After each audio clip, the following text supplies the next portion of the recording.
आ सकता है France. Technology share करने में हिचकिचा रहा है फ्रांस। राफेल डील में तकनीक ट्रांसफर अहम मुद्दा है।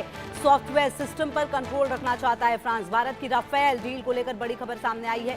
फ्रांस ने भारतीय वायुसेना के लिए 114 राफेल लड़ाकू विमानों की खरीद को लेकर अपनी तकनीकी और व्यावसायिक प्रस्ताव भारत को सौंपा है। करीब 3.25 लाख करोड़ रुपए की इस संभावित डील में सबसे बड़ा फोकस सिर्फ लड़ाकू विमान खरीदने पर नहीं बल्कि भारत में उत्पादन और तकनीक के हस्तांतरण पर है। भारत की कोशिश है कि कई डील के जरिए देश में लड़ाकू विमान बनाने की क्षमता और मजबूत हो। फ्रांस की तरफ से भी बड़े पैमाने पर स्थानीय उत्पादन का प्रस्ताव दिया गया, यानी आने वाले समय में राफेल की मैन्युफैक्चरिंग भारत में बढ़ाने की दिशा में कदम उठ सकता है। लेकिन इसी मोर्चे पर असली सवाल टेक्नोलॉजी ट्रांसफर और स्वदेशीकरण की शर्तों का है। भारत सिर्फ तैयार विमान लेने के बजाय ऐसी तकनीकी क्षमता चाहता है जिससे देश का एरोस्पेस और रक्षा उद्योग लंबे समय में ज्यादा आत्मनिर्भर हो। प्रगति मेरी सहयोगी ज्यादा जानकारी के लिए इसी खबर पर मेरे साथ जुड़ गई हैं।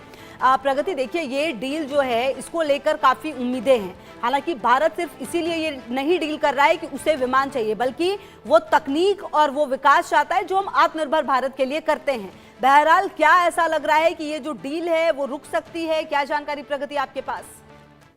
जी मनोरमा, भारत और फ्रांस के बीच प्रस्तावित 114 राफेल लड़ाकू विमानों की डील अब एक बेहद अहम चरण पर पहुंच चुके हैं। लेकिन इस बड़े रक्षा सौदे में सबसे इंपॉर्टेंट पेज सिर्फ विमानों की कीमत या संख्या नहीं है, बल्कि टेक्नोलॉजी ट्रांसफर और भारत की रणनीति स्वायत्तता का है। और अगर ये ताजा जो इंसिडेंट हुआ है इस पे हम फोकस करें तो कि फ्रांस की जो डसॉल्ट एविएशन ने भारत के 114 राफेल विमानों के लिए अपना तकनीकी और वाणिज्य प्रस्ताव सौंपा है। करीब 3.25 लाख करोड़ रुपए के इस प्रस्ताव में भारत के बड़े पैमाने पर स्थानीय निर्माण और टेक्नोलॉजी ट्रांसफर की पेशकश शामिल हुई है। यानी डील रुकने के बजाय बातचीत अब एक निर्णायक चरण में दाखिल हो चुकी है। लेकिन असली सवाल यह है कि भारत जिस टेक्नोलॉजी ट्रांसफर की मांग कर रहा है उसकी सीमा क्या होगी। भारत की प्राथमिकता बहुत ही ज्यादा साफ है कि सिर्फ राफेल खरीदना नहीं है, बल्कि उसके निर्माण, उसका रखरखाव, अपग्रेड और भारतीय हथियार प्रणालियों के साथ इंटीग्रेशन से ज्यादा स्वदेशी क्षमता हासिल करना है। और यही फ्रांस के सामने चुनौती आती है। राफेल फ्रांस का सबसे महत्वपूर्ण राजनीतिक एरोस्पेस तकनीकों में से एक है। इसके avionics, electronic warfare system, mission computer, radar, software और जितने अदर इंपॉर्टेंट सिस्टम की तकनीकी को पूरी तरह साझा करना फ्रांस के लिए आसान फैसला नहीं है। खासतौर पर सोर्स कोड का जो ये मुद्दा है वो बेहद संवेदनशील है। और रिपोर्ट्स के मुताबिक भारत को राफेल के कुछ इंपॉर्टेंट इलेक्ट्रॉनिक सिस्टम को के सोर्स कोड देने को लेकर फ्रांस की ओर से अनिच्छा रही है हमेशा से। तो सोर्स कोड मिलने का मतलब सिर्फ सिस्टम को इस्तेमाल करना नहीं होता है, बल्कि जो उसके सॉफ्टवेयर के स्तर पर ज्यादा नियंत्रण हासिल करना होता है।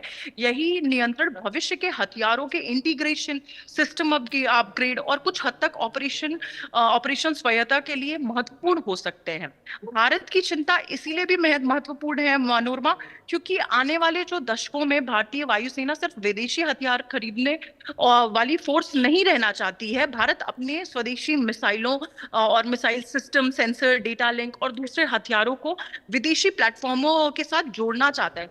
अगर किसी लड़ाकू विमान के सॉफ्टवेयर और इंटरफेस पर जो निर्माता कंपनी का पूरा नियंत्रण बन जाता है, तो भविष्य में किसी नए भारतीय हथियार का या सेंसर को विमान के साथ जोड़ना, उसके लिए फिर उसी विदेशी कंपनी पर निर्भर रहना पड़ता है।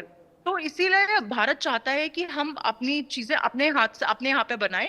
यानी ये जो मामला है ये सिर्फ टेक्नोलॉजी का ही नहीं है, बल्कि ऑपरेशनल इंडिपेंडेंस का भी है। भारत चाहता है कि राफेल भारतीय हथियारों के साथ प्रभावी तरीके से काम कर सके। इसीलिए इसके लिए हथियारों और विमानों के बीच इंटरफेस की जानकारी बेहद महत्वपूर्ण होती है। रिपोर्ट्स में यह भी सामने आया है कि भारत बातचीत के दौरान इंटरफेस कंट्रोल डॉक्यूमेंट यानी आईसीडी को लेकर विशेष जोर दे रहा है, ताकि भविष्य में भारतीय हथियारों के इंटीग्रेशन पर निर्भरता बिल्कुल प्रगति, इस पर लगातार नजर रहेगी। आगे भी आपसे अपडेट लेंगे। शुक्रिया आपका। बढ़ते आगे, गुरुग्राम में स्वतंत्रता दिवस को लेकर ट्रैफिक पुलिस अलर्ट पर है। दिल्ली में भारी